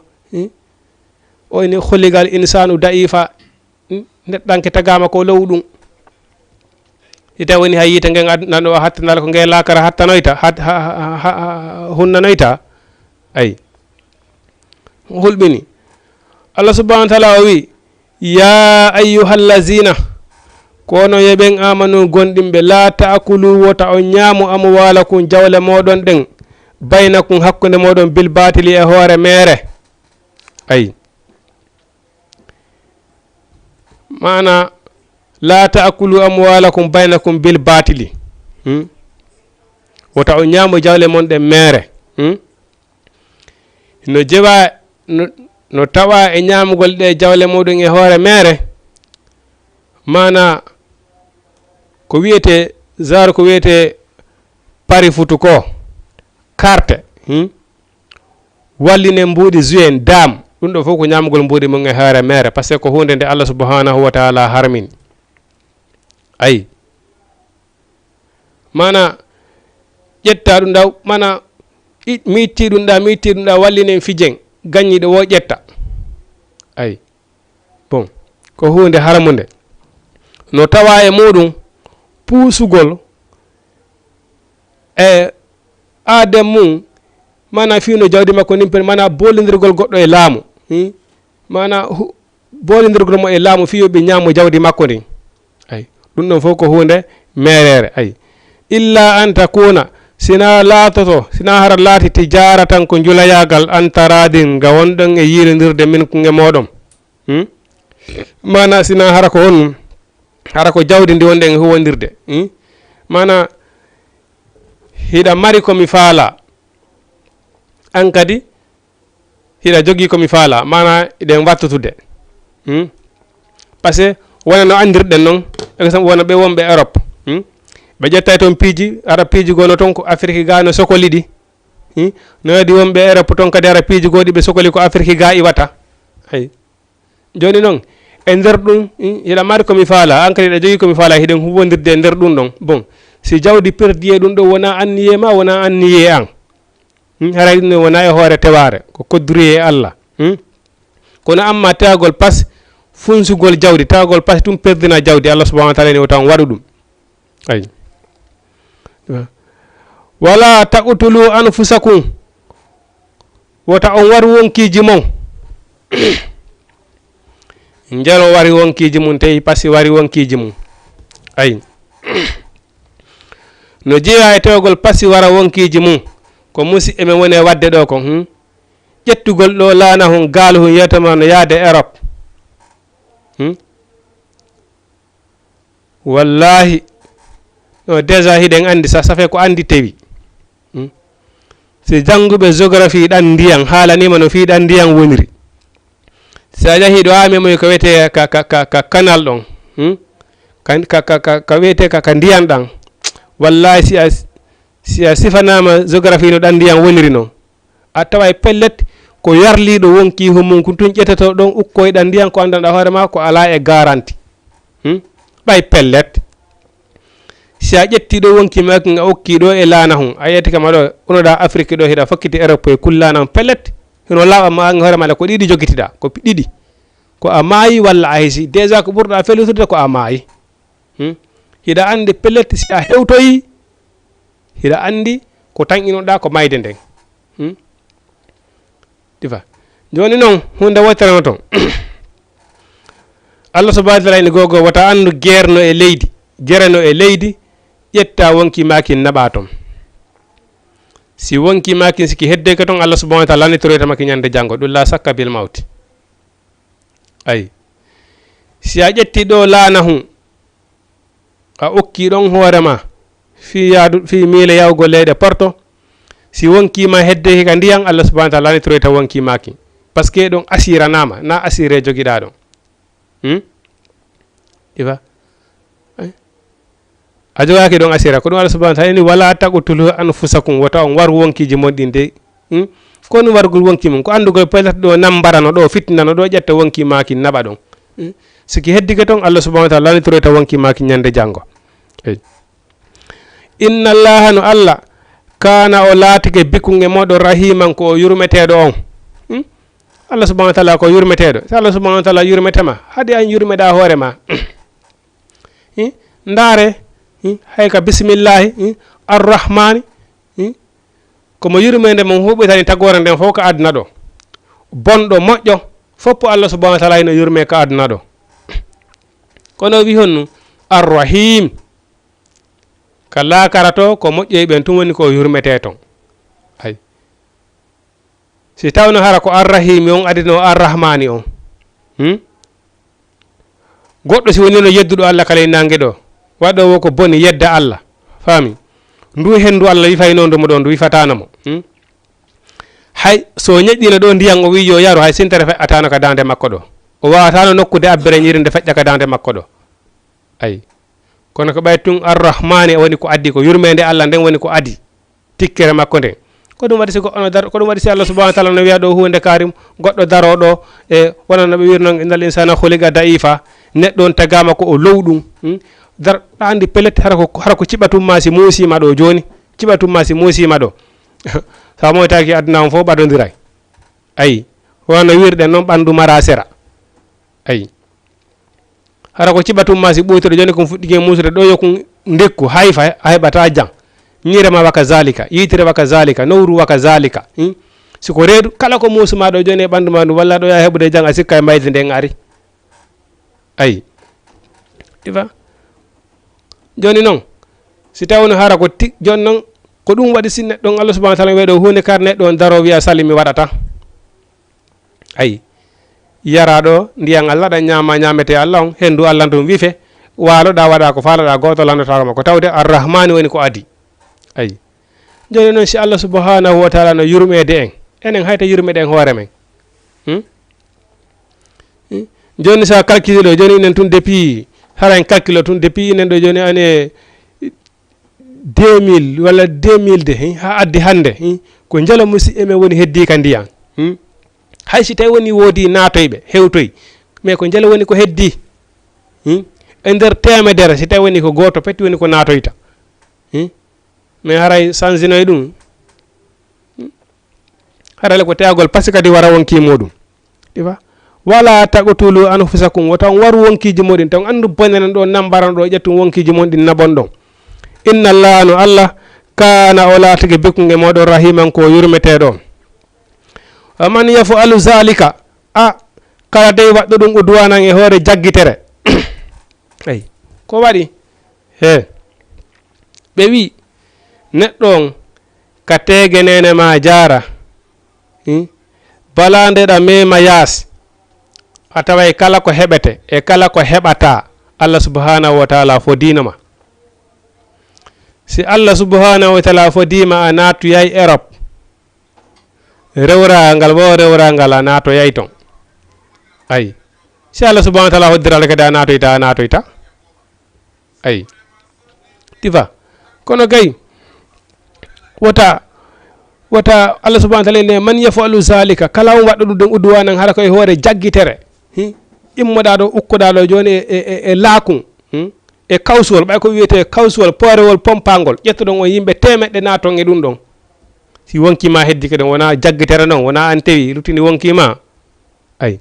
Allah subhanahu wa ta'ala waɗɗo ɗum ɗon wode wa zulman e tooñe fa sawfa nuslihi nara Allah subhanahu wa ta'ala ni mi naado e on tigi yiite he allahu akbar Allah subhanahu wa ta'ala o wi kala ƴettuɗo wonki mum naadi e fitina wonki kin heddi ɗon tawi o tawi pasi o naadi ɗon wonki makko kin Allah subhanahu wa ta'ala inni nuslihi nara mi naadoyde yiite sabu ko lettuɗa wonki makin kon sabu ko wonɗa sabu wonki makin kin ahi tuma goɗɗo ƴettuɗo gaalu hum yeyɗo ha hewto andiɗo hande kadi makko mayde nden ni ya ha ka tumbo baharu anda pelete hande kadi ko mayde nden ni dadirgal ala mayde nde wiyama ɗon keɓ wiya Allah fi honnu Allah Allah landama hi ko nun ukkuno ma ɗo hare mi yahay woni Europe ko Europe mi falno yaade ko nun yahayɗa ton ko ɗaɓɓere gandal yahayɗa ton ko janngol laggolano yahayɗa ton ka leydi ka mon ka wonnoɗa ɗo lagge ɗon a ɓittan hare ala heɓete ton ko ñaama ka hari ton ɓe ala jaɓude juula ton ala no heɓete ton no rewira Allah ala no heɓete ton ko ñaama ha tawi ko yaheɓe courage ukkagol ɗo ɗum ɗon a jaboyto ɗum ɗon Allah subahana taala Allah subahana taala ko woni ala naɓude Europe ɓay goreɓe an hino darni galleji min kadi ko mami darna goreɓe an hino dasude katti kattije min kadi ko mami dasa katti kattije ko ɗum ɗon woni lange naɓude on sahi ɗum ɗon ko an Allah subahana taala andi honno legriwoyta ɗum ɗon fof ayi ɓay ko kanko andi ko watta jiya o makko ko wi tun noon man yafalu zalika udwanan kala ƴettuɗo wonki munkin jaggiti naadiki e fitina wa zulman e tooñe fa sawfa nuslihi naran pelete min Allah subahana taala mina deyamo yiite jahannama ay wa kana zalika laatike ɗum ɗo alallahi Allah jasiran hino newanimo ko mbolanto Allah subhanahu wa taala si Allah subhanahu wa taala wi waɗa e hunde ko mbo woni ko landotomo la ala landotoɗomo ala landotoɓo nam Jama TV inchallah rabbi haray waktu men on neɓata hewta hiɗen heddori ɗo quelques minutes hiɗon wawi wadde 78 waɗo 116 82 38 si tawi woni hino wodi ko ɗum wawɗon landade ko yowiti e diina meɗen kam si tawi woni koko famuɗen fi muɗum faaminen si tawi woni kadi en faama maren ɗon ha ɓurten ɓattade karam ko e meɗen fenjinana en arten ɗo kadi fenginana en jama on si Allahu lanɗo en jaaɓi ko waɗi wa ma utitum min al ilmi illa qalila on okkaka e gandal si wona seeɗani hay goto kadi wawata janngude ha andeteɗi ɗin fof ayi ko won tun haray mo kala no wodi ko Allah subahana taala woni ko famini ɗum seeɗa haray ɗon wawi natude e lando ɗon ko yowite dina meɗen kasi ɗen andi wawi andinde inchallah rabbi ɗon wawi wadde 78 waɗon 116 82 38 aɗa numéro on no affiche ka écran ɗon 78 116 82 38 non on in tagitani bu si on woɗɗitike kaba'ira bakkatuji ma tun hawna anhu ɗimen haɗi on ɗin no kaffira ankum min yafanto on sayyi'atikum boneji moɗon ɗin ayi are Allah subahana wa taala wi si on woɗɗitike bakkatuji ɗi mi haɗi on ɗin ɗimi wiyota on waɗu ɗin on woɗɗitike bakkatuji mon on woɗɗitike waɗugol bakkatu Allah subahana wa taala ni mi yafanto on kala ko waɗuɗon e boneji ɗum ɗo ko hunde mawnude ñande goɗɗo Allah subahana wa taala ƴettitimo premier ko wiyete tan gurdam barzak sabu eɗon andi neɗɗo on enen hiɗen sikkude wala taqulu liman yaqtulu fi sabilillahi amwatun bal ahyahum inda rabbihim yarzuquna walakin la ya'lamuna ay Allah subhanahu wa ta'ala wi ene hiɗon sikkude ɓe maayi ɓe fi sabilillahi ɓe maayi ɓe ko Allah subhanahu wa ta'ala yiɗi yarli Allah subhanahu wa ta'ala ni ɓe maayagoy hay maayi ɓe ɗon goygoy e hoore yeddugol Allah ɓen kadi ɓe maaya assalamu aleykum allo allo assalamu aleykum allo nam on ɗuyta e télé on ɗuyta e télé on tawani ɗon noddi on ɗuyta e télé on ha sasa par ce que miɗen nande bruit télé on ga so on ɗuytal télé en wata famodirde ayi mana neɗɗo mayde nden fop mayde nden ko hakkude ka on tigi maayiɗon e ka surraɗo mayde ko ɗon ayi woni noon a maayu e hoore ko Allah subahana wa taala yiɗi yarli woni a maayu e hoore na ko Allah subahana wa taala yiɗi yarli neɗɗo si o maayi ko o tongata immintinede wonki kin artire ko surru e ɓen huccutude ayi nde munkari e wannakiri no ara ka gaburo on tigi lando man rabbuka ma nabiyuka ma dinuka atawi wonki makkin artiranoma hiɗa immi hiɗa jooɗi ayi difa joni noon si ɓe ari ɗon ko ɗum wiyete gurdam barzakh ayi ɓe wonɓe ha gaburuji ɓe wuuride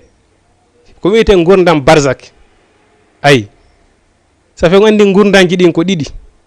maydeji ɗin ko ɗi ɗiɗi ay par ce que neɗɗon avant a alano aduna fes avant a arano aduna avant a tagede ka keeci baba ma ara ka tegge nena ma ko a mayɗo ay ko ɗum Allah subhanahu wa kayfa takfuruna billahi wa kuntum amwatan ko no yeddirton Allah on latnake ko yimɓe mayɓe par ce que hari on ala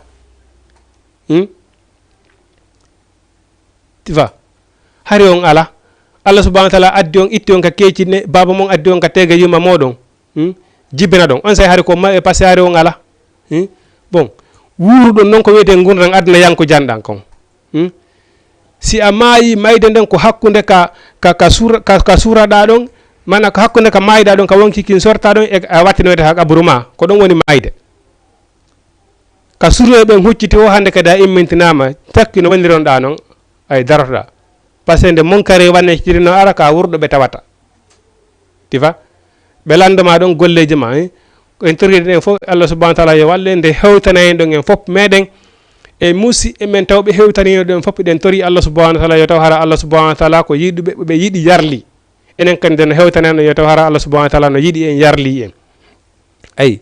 ɓe lando ɗon noon on tigi si tawi woni golle maɗen ko golle moƴƴe ko ɗum ɓenni wonki on tigi ƴettino ɓe ka illiyina inna kitabal abrari la fi illiyina ka wiyete illiyina ɗum ko alijanna on ɗo ka sengode asama wonki ki naɓe ton joni noon ki wonki ɗon hara hiki neminade ton ka wonɗa ka kaburu ma ɗon ko ɗum wonɗa sowde ko ɗum wonɗa sowde si a woni ɗon duuɓi temedere lebbi temedere ayi ko ɗum haray wonki kin hino neminade ɗon nema moƴƴa hiɗa andi ñande immita ko alijanna wonɗa yaade par ce que a so'ino déjà neɗɗo on ka kaburu makko ɗon ko ɗon o so'ata ayi ko ɗum waɗi ɓenni o neɗɗo si o surranoma nelaɗo Muhammad sallallahu alaihi wasallam ɓe wullayno si leydi ndi wattama e horon tigi ɓe wullayno ha sabaɓe lando ko nun nelaɗo si goɗɗo surrama ko nun nelaɗo wullata bon et pourtant le ko woni yeeso ton kon ɓuuri hulɓinade ka kaburu ɗon ko woni yeeso kaburu on kon ɓuuri hulɓinade ñande dargal tifa nelaɗo maki yeeso mbiɗo wulla si goɗɗo surrama par ce que ko ɗo woni fi on fof ka kaburu ɗo si kaburu makko on ɗo si ɗo moƴƴi haray ko heddi kon fof moƴƴi si ɗo boni haray ɗo haray fof boni ayi ko ɗon woni premier cipporgal lakara ha kaburu ɗo si ɗon moƴƴi haray fof moƴƴi si ɗon kadi boni haray fof boni ayi joni noon si ɓe ari ɗon ɓe landike ɗon on tigi tawi ko neɗɗo moƴƴanaɗo o jaabike duwaji jaabeji ɗin fof tawri ko modele anaɗo ɓe ƴetta wonki makko yimɓe naɓa ka illiyina ki nemino ton ha ñande ummital difa ɗon noon si o woni ɗon duuɓi wulure hande kadi koye gurdam woni ɗon himo wuuri safa himo reeni ko woni e feƴƴide aduna kon fop himo reeni ko ɓiɓɓe makko ɓe accino aduna ara mo andi no ɓe woniri famille makko no andi no woniri hiɗen andi ari ay hadiseje selluɗe no selli ken wonki kala wonki no weetude alkamisa no weetude juma ki ara ha ka galle kaki iwi ɗon e ala no weetude e tenen wonki wo wonki ki iway kaki woni ton ki ara ha ki hewta galle kaki woni ɗon ki wiya e onon ɓiɓɓe amen onon ronuɓe jawle amen onon ronuɓe rewɓe amen nelde men duwaw hande onon kadi hewtanta on han ɗo yo hewtante on ko hewtani men ɗo ayi si tawi woni yimɓe on tigi ɓen hino neldude on tigi duwa on tigi alhamdulillah no yetta Allah ki hoota si tawi woni yimɓe on tigi ɓen no welsidi e neldugol on tigi duwa wonki kin ki huɗay yimɓe makko kin kina onon kadi yo Allah ittu on ka aduna ɗo adda on no addiri men ɗo ni andina on ko honnum woni lakara onon kadi yo Allah ittu on ton andina on onon kadi yo Allah meeɗi on ko wiyete meeɗago mayde kon ko ɗum waɗi so ɓeyni wo yo Allah dandu en famille ɓe wonkiji mum huuɗi si a yi famille ji goo hino maaya ramma a tawi ko hikki e maɓɓe yeeso ɓen woni ko woni huuɗi ɓe ça fait ɗum ma jama on wattanayla il faut faire beaucoup de tension si aadem ma hekki ke yeeso wota a welside e neldugol mo duwa neɗɗo on kala ko neɗɗo ma si tawi woni o hikki ke yeeso Allah ƴettatimo kala ka wonɗa e aduna on toranamo Allah hewtoyaymo sida États-Unis de Amérique nena ma jara hino sura lagine won ton duwanoɗa ɓe duwa on hewtoyay kala ka wonɗa e aduna on si a yeeɓu tun juuɗe yeena furema on doranoɗama ɗon Allah hewtoyaymo kadi ɗum kadi wonante newede wonandema wonante juutude balɗe wonane kadi yaññanede arsike ayi kono ɗum ɗon holli kadi ɗum ɗon holli e jaka wonki kin ko wiwɗen ɗo ko mayde nden ko elanama ka wonki kin sorta ɗon eɓe ka wontige surra ɗon ko ɗon woni mayde nden ayi ka wontige surra o wonki kin hannde kadi arti par ce que ala kala no wedde tenen wonki kala aray ha galle kaka wiɗon ki toro du'a ayi siki neldede du'a ki alhamdulillah ko yetta Allah ki toro Allah modi yi e makko ɓen yo Allah lan ɗon ɓoyni ɓe ka aduna ɗo ko toranoki siki ala heɓde ɗum ki huɗaɓe kina yo Allah subhanahu wa ta'ala ƴettuɓe kamɓe kadi naɓe ton andinaɓe kono woni meɗade mayde bon joni no wiɗen ɗa si tawoni ko neɗɗo yedduɗo Allah ko neɗɗo bandi inna kitabal fujjari la fi sijjini deftere yimɓe bandi on ko sali Allah subhanahu wa ta'ala kon ko darti Allah subhanahu wa ta'ala kon woni la fi sijjini ka yiite ka sijjini nga yiite nga sijjini ko se yiite ngen ko ton wonki jiɗi naɓoyte ayi joni noon ɓenɗen kadi ko ɗon ɓe lettete ha ñande dargal dari ayi ko ɗum ɓenni wo hino woodi ɗo woɓɓe goo waalinoɓe duuɓi haqaburi e ñande fini o to ɓe toroto Allah ɓe na Allah yo dargal ngal daro noon par ce que hiɓe andi kamɓe hiɓe andi leranino ɓe ka wonki maɓɓe si e maayi ko aljanna ɓe yaata ɓe andino ɗum haqaburi maɓɓe par ce que neɗɗo on ka hewtoɗo haqaburi ma o déjà nde wonki kin nde no sorte on tigi hara ya andi foppu hollay ɗon a anda ɗon andata ko waɗi neɗɗo siko moƴƴanaɗo malaikaɓe aroɓe ƴettugol wonki on tigi a tawa hara hiɓe ɓoosamo ɗoofamo ɓeyna wota a hulu haray ɓe haalanamo ɗum ɓeyna wota a hulu ko minen woni fiyake ma e ɓiɓɓe ko accuɗa wota hulu fi ɗum ko minen kipata ɓiɓɓe ma ɓen jawdi ko accuɗa wota suno fi jawdi rewɓe ko accuɗa wota a suno ɗum hiɗa mari ɓuri ɗum hino wodanma yeeso a faami ɗoy wonki kin sortade e makko sah hara mo sowde ɗum ayi si o wattinama kadi nema on tawama ɗon o heɓa jan salam o anda yo jako moƴƴere wonanemo yeeso on ɗon noon ñande be ñande haray mo toro Allah e dergal ngal daro noon bon amma noon ɓeeɗa bandi on kadi si tawini ko bandi yedduɗum Allah subhanahu wa ta'ala ko malaikaɓe lettoɓe haray ɓe wippita wonki on tigi kin sabuna ko ɓe wiyata kon wonki hino ɓisi kon nasama kala goy ayi ko waɗi ko malaikaɓe 50 aranta wonki wooti pet ayi ɓe fuɗɗorayki ha kolli koyɗe ɓe gerda e makki ɗon ɓe pooɗaki haka koppi ɓe gerda ɗon ɓe pooɗaki haka keeci ɓe gerda ɗon ɓe pooɗaki ɗon haka ɓernde ayi ɓe pooɗaki ɗon noon haka lew ko ƴere ko on say noon on say noon azrailu ɓadato malakal mawti ko on say noon o ɓadato malakal mawti omo nantaneɗo azrail ka ko golle makko ɗen ko hirsugol ngol ayi tellement ko wiyata wonki no ɓisi kom joni noon siko neɗɗo moƴƴanaɗo ɓen malaikaɓe ɗo siɓe ari haray hiɓe ɓoosira on tigi ɗo hiɓe ɗon safe no won exemple ne wona ɓe docteur ɓe ni si ɓe naadi goɗɗo joni ñawdugo ma ko wona ɗo e muusede haray ɓe jonnamo lekkoye ɓutti nayyi koye hiɓe ɓoosatamo ɓe no waddoyi a dikkay tampu hiɓe jonnamo piiji tiwri nayyi ɗi fiwo taw hulisi ko pikagol walla siko wona dawrede opéré ɗifa hara o andata ha wonkima ko kin sorto ay amma noon siko bandi haray malaika ɓen aroɓe ɗon ko malaika lettoɓe hulɓiniɓe haray ɓe ara hiɓe luubo on tigi ɓe wippita wonki kin ɓe wippitaki ɓe daasa ay ha wonki kin sorto si wonki kin sortike ɓe naɓay noon ka yiite jahannama ka koose ka sijjini ay ɗon haray ɗon on tigi no lettede ɗon kan kadi ha ñande dargal ɓen ɗon kadi noon e wona ɓe lettede ɗon ñande ɓe ñande ɓen ɗon kadi haray ɓe toro Allah waɗa dargal daro par ce que ɗen lette ɗon ko ɗen ɗon ɓuri jaasude e di ko ɓe tawoyta yeeso kon ay andi wonano wiiri noon ko suratul yasin ɗay e mana man basana min marqadina haza ma wa'ada rahman wa sadagal mursalun si dargal ngal wi o yi pansan eɗen andi karama koye min feŋŋinani e ɗum ɗon ko qabru on tigi on feerata ka on tigi surano ɗon ko ɗo qabru on feerata on tigi immo caranno wonirno noon ngal pansan dargal ɗon a tawi ɓen wonanoɓe ha qabru ɗum wonanoɓe lettede bimbekekeɗe jemmayŋe dorma pansan dargal on ɗum ko hewtantaɓe kon ko ɗum ko musantaɓe ɗon kon hewtanaɓe ɗo kon a tawi ko ɗum ɗon heno ɓuri muusude e dekkuɓe wonano e letterte ɗon bimbekikiɗe kon ɓe wiya e man ba asana min marqadina ko mbo immini men eɗe danɗe amen ayi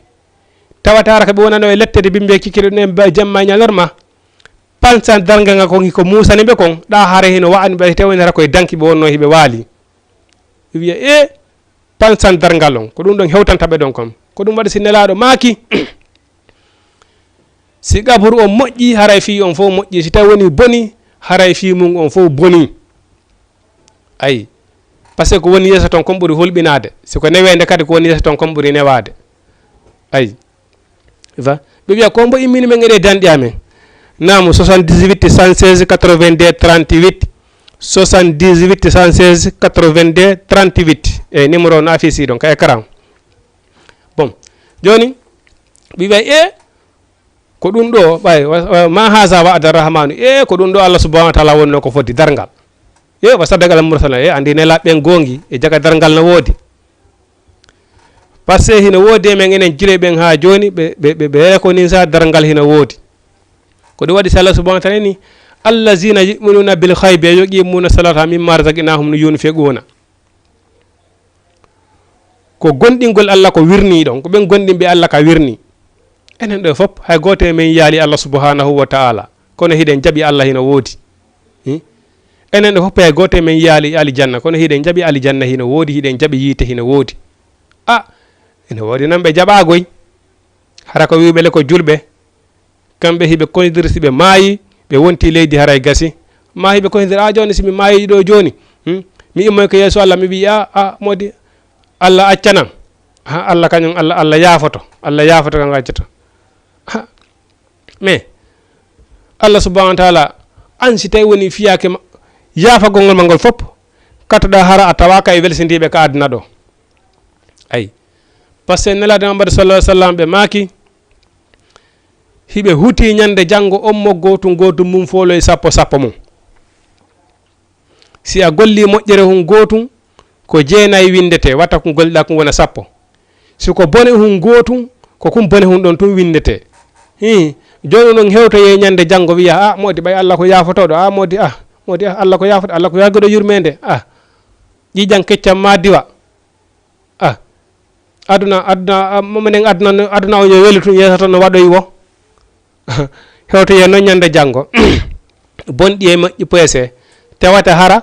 ko kum gootum ma ɗon foloyte sappo ma on ko ɓen ɗon Allah subhanahu wa taala wala yanzuru ilayhi yawmal qiyama Allah subhanahu wa taala ndaroytaɓe ñande janngo wala yukhaffafu anhumul azabu ɓe hoyfinanoytake lette ɗen saabu welsindare ɓura ɗum welsindare ɓurali ɗum yo gootum ma folu sappo ma ayi no hulɓini tifan ko waɗani in tagitane bu si on woɗɗiti ka ba'ira bakkatuji matun awna an huɗi men haɗiyoge mum ɗin no kaffiru an kun min hafranay on sayi'ati kum boneji moɗon ɗin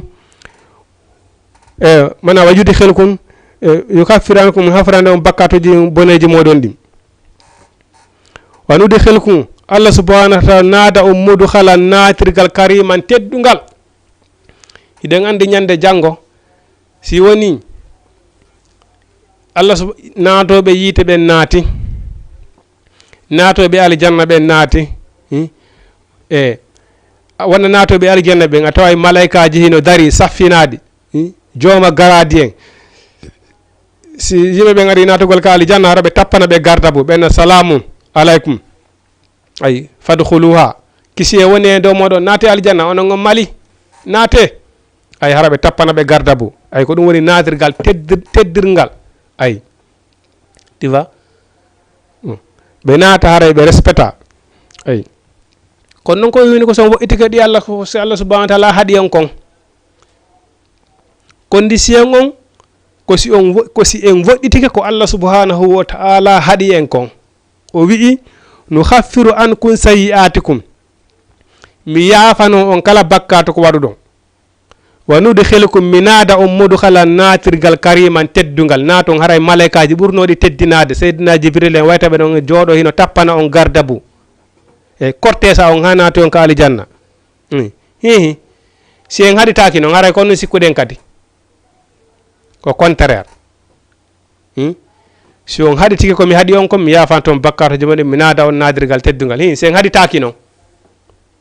ɗon en jisana e hoore men ay oyni wala tayammamu wala tatamannaw wota on weltor ma faddalallahu bihi ko Allahu ɓurdindini ba'dukum yoga moɗon ala ba'din e dow yoga fi hilam ɓurma gandal wata mi mantor ɗum ko Allah subhanahu wa ta'ala moƴƴi an okkori mi gandal no gasa ngal gandal an ɗon ko jarrabuye sabu na hiɗen andi siko fi jawdi si Allah okkori lan jawdi wata mi mantor min na way min ko min mi tawna balaje ko yo no gasa nden jawdi ndi Allah okkori lan ɗon gasara ko jarrabuye siko laamu wata mi mantor ngul laamu yo no gasara ko Allah subhanahu wa ta'ala jonira laamu ko jarrabugol lan yo innama amwalakum wa awladukum fitina jawde ɓiɗɗo ko nambara gandal kadi ko fitina eyi sabuna si a gollirale ngal no Allah subhanahu wa ta'ala wirana ɗum haray ko fitina hiɗen andi ɓe inni no jawa e ñande janngo adoyteɓe naadoyde alijanna hara ko karama kojo jangunoɗo hikkitenoɗo ko hooloraɗo ko on adete nangoyde naade alijanna no jeyama e karama kojo no jeeya e maɓɓe jooma jawdi no jeeya e maɓɓe kadi laaminoɗo ayi no tawa ɓeɗo tato noon nangoyteɓe ñande janngo buge ka yite jahannama ayi par ce que woɓɓe ɗo no waɗi ɗo janggayɗo seeɗa heɓa gandal ɗum hannde kadi kañum ko woni ko kañum kadi noddirte howni to ma hannde kadi kala ko gollata ka gandal ko yiingo ko fiyoye kaari heno janggi ay bon waɗira yiingo siko laamu waka zalika bon hara ene hulmi ko ɗum waɗi golle ɗen kala ko on tigi gollirta ko yo gollir fi sabilillahi ora o wonale kadi neɗɗo tonti o wonna neɗɗo jippintiniɗo hoore muɗum ko waɗi neɗɗo si a jippini hoore ma tun Allah ɓantete ayi a jippinay hoore ma tun Allah ɓante kono si a ɓanti hoore ma wi min ko min wallahi yamaneɓa kono Allah lan ɗon cippinte tawata rafima immota ko aduna jala ɗo andanɗa hoore maɗa hayno immino andanɗa ɗuma ko neɗɗa kaari fi mum deppito ha leydi arannata goɗɗo walla fi mum hande kadi fi mum ñifa fes no woodi ampagay ay ko ɗum waɗi sotare hay nelaɗo Muhammad sallallahu alaihi wasallam ko Allah subhanahu wa ta'ala ni walaw kunta fazdan khalizal qalbi lan faddu min hawlika Muhammadu he si a wonno neɗɗo ñaaɗiɗo neɗɗo ɗumanniɗo neɗɗo comportiɗo a heɓatano majorité neɗɗo a cippinayi hoorema la yuhibbu kullu muhtalin fakhurin Allah subhanahu wa ta'ala o wi o yiɗa kala neɗɗo mantiɗo neɗɗo bungowo neɗɗo mantiɗo Allah subhanahu wa ta'ala eni mi yiɗa on ayi joni noon hande sa daari wonaka ganduɗuɓe wonaka joguiɓe jawle wonaka lamɓe mo kala si Allah sabi tun si Allah subhanahu wa ta'ala hokkede seeɗa hino naɓude hoore mum wasi tawini hara ça fait naɓa hoore mum wasi tawini hara ka asma woni e yaade wala kun gandum ma wata mantor kun yo wata to balaje hulu Allah kun yo ndi jawdi ndi Allah subhanahu wa ta'ala okkor ma ko hulu Allah ɗum yo ayi anda si Allah subhanahu wa ta'ala jarriborama ɗum ayi difa wata on mantoro fi ko Allah subhanahu wa ta'ala ɓurdidini yoga kon ay lirrijali hino wodani worɓe nasibun geɓal min maktasabu konko ɓe faggiti walin nisa'i hino wodani sonnaɓe nasibun geɓal min maktasabna konko ɓe faggiti wasi alullah tore Allah min fadili immorde ɓura makko ngal inna Allah no Allah kana o latige be kulli sayin e kala hunde aliman ko anduɗo sa yi musidɗo ma hino heɓi gandal an kadi toro Allah yo Allah subhanahu wa ta'ala okkore gandal wota wonu añanowo inna kaari fodda na kaari foddiye ɗum ɓayno wodi wiyoɓe ɗum kaari heeɓi jawdi ɓe sa yi kaari en no bunga hande mo nena mum en waɗayno ni meɗen andi no ɓe en fewdorno ko ɓi kaari en jooɗotoɗo waajo hande baba en kon woni waɗali nene en kon woni waɗali la Allah subhanahu wa ta'ala wi hay goto nangitirtake mana aade mum aade ñawitirtake baba mum aade ñawitirtake nene mum ay sabu Allah subhanahu wa ta'ala ni moƴƴere makko nden kaw miji waɗugol moƴƴere makko nden ɗon hay goto o landota ko goɗɗo so waɗa moƴƴere makko nden ay ko waɗi so ɓe inni arsike rewata ɗatal sakko fotta e gaño ay bon siko woɓɓe go landata no woɓɓe heɓatano ɗo gandal siko woɓɓe go landata no woɓɓe heɓatano ɗo jawdi ay siko woɓɓe go landata no woɓɓe go heɓatano ɗo hay ko ñaama ay kono ɓay tun na goddo lanete ko Allah subhanahu wa ta'ala kanko lanata ko wadata ko wadata mojjere makko nde joni non si Allah okki goddo gandal a ñanima woni contre makko dum ma Allah okki mo jawdi a woni contre makko dum ma Allah jarriborimo laamu a woni contre makko dum Allah subhanahu wa ta'ala inni wona yon woni habude tay guerre on ko antir men ngene do rayandu ko Allah subhanahu wa ta'ala ni ko préparanda combat haray Allah subhanahu wa ta'ala wino ngaray habbito mojja dey sabu haray ko min enen dido woni combat ko parce que ko Allah subhanahu wa ta'ala jonnimo Allah subhanahu wa ta'ala inni an kadi toro mi wawma okkorde immorde bural angal ay so okkoral ma kadi anda ko dum woni ko moyamma ay anda ko woni ko hoddira man dum namu jama tv inshallah hore hande on den wawi darade do ha e aljuma arawo inshallah rabbi tawni Allah subhanahu wa ta'ala acci yo Allah subhanahu wa ta'ala acci en ha yeso tom hare hiden weltano moy en fop Senegal e laggine hiden weltano kilifa e mabbe fop diina e ka aada hiden weltano moko ba e men fop hiden weltano president no wuri jama tv den toro Allah yo Allah subhanahu wa ta'ala nawrama golle den yeso Allah beydu ne wende den burini hiden weltano kala gollowo ka jama tv do duhide suddiden accale ko den fop meden yo Allah lan nawru golle den yeso hiden weltano majorité guinéen on fop hiden weltano majorité africain on fop en fop meden yo Allah subhanahu wa ta'ala firta ngersika banen kata danden Allah yawata danden kata e kasara den toro Allah yimbe wombe diaspora leyde janande tay hibe sokoli fi kaydiji hibe sattira fi kaydiji den tori Allah yo Allah subhanahu wa ta'ala okkorbe kaydiji sattirabe fi jiidi ben hiden tori Allah subhanahu wa ta'ala yo okkorbe jiidi kala falado dewgal sunna farila woni duhide sutude den tori Allah subhanahu wa ta'ala yo Allah subhanahu wa ta'ala okkormo dewgal labungal nafaygal den tori Allah yo Allah no okkoren barki maw e men nena men e bab men e karma ko meden dandangal ta danda en kata e kasara kala mo Allah libi ko sattewre mudun yo Allah ittu kala sokade mara yo Allah yalting on tigi kala nawdo yo Allah landon dekkimo hormati la ilaha illa anta subhanaka inni kuntu minaz zalimin la ilaha illa anta subhanaka inna kunna minaz zalimin la ilaha illa anta subhanaka inna kunna minaz zalimin hormati allahumma la sahala illa ma ja'altahu sahlan wa antal hazina iza ji'ta sahlan اللهم لا سهل إلا ما جعلته سهلا وأنت الحزين إذا جئت سهلا اللهم لا سهل إلا ما جعلته سهلا وأنت الحزين إذا جئت سهلا اللهم لا تعلنا همبا ولا حيت ولا ذم إلا خويت ولا حاجة من هواي جدنا ولا يا أرحم الراحمين لا إله إلا أنت سبحانك إني كنت من الظالمين إن الله ملائكته يصلون على النبي يا أيها الذين آمنوا صلوا عليه وسلموا تسليما